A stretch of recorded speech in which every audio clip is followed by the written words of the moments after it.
As a massive wildfire continues to burn in New Mexico and others erupt in California, more homes and buildings are at risk. And given the increase in frequency of these fires, the real estate risk will likely rise for years to come. So how much exactly? Well, a new model thinks it has the answers. Diana Olick joins us right now with more. Diana, what are you hearing? Well, Becky, new technology launched today is now mapping wildfire risk city to city and even house to house. Brooklyn-based nonprofit First Street uses everything from property tax data to satellite imagery to incorporate construction type, exposure to combustible trees and grass, roof type, and weather. And then it assigns a wildfire risk score to each individual structure, both commercial and residential.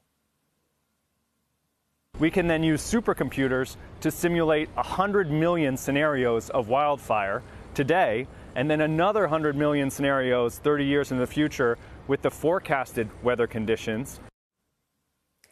Now, it did the same for water, working with Realtor.com to put a flood score on every property on the site. That's now the second most clicked feature, right behind schools. Starting today, there will be a fire score for each property, whether it's for sale or not. And so far, it found at least 10 million properties ranked somewhere between major and extreme wildfire risk.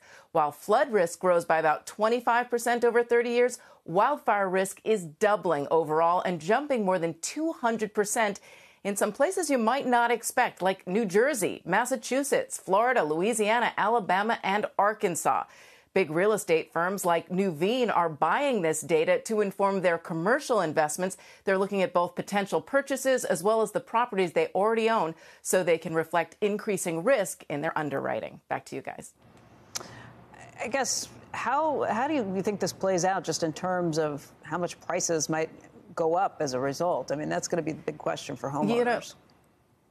It's interesting. I asked about the flood score and if that had any effect on home values. And they said that it didn't bring home values down, but in some areas that had very high flood risk, they did see home price appreciation slower than in other parts that didn't have as much high risk.